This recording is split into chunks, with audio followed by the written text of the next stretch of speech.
Okay, so in this video, I'm going to show you how you can build an end-to-end data pipeline using Orchestra and how you can refresh a chart in Lightdash or a dashboard.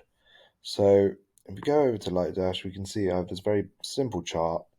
And what I want to do is after my data pipeline has succeeded, I want to refresh this chart so that I know the data only gets refreshed when, I know it passes things like data quality checks.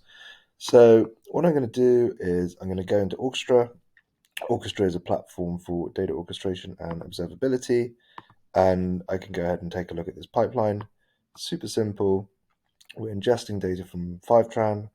We're then going to use dbt to clean that data, and then we're going to refresh a Lightdash dashboard. We actually have two here. And you can see that the orchestration here is super simple. Orchestra is like all managed software, so there's no cluster to maintain like you would have to with Airflow.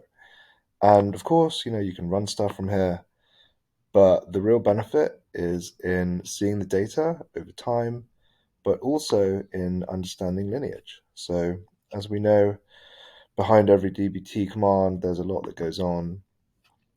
And what we have in Orchestra is the sort of asset-based lineage. So we can see that we're materializing our data. We can see, how many rows are getting materialized, and things like dbt tests are also included as objects instead of extra nodes. So it's a real asset-based lineage, and here we can see everything's passed, which is great. So we've gone ahead and refreshed all of our charts.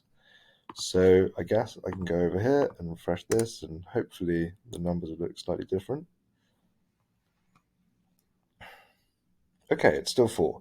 But yeah, that's kind of how you build an end-to-end pipeline in Orchestra and refresh a Lightdash dashboard at the end.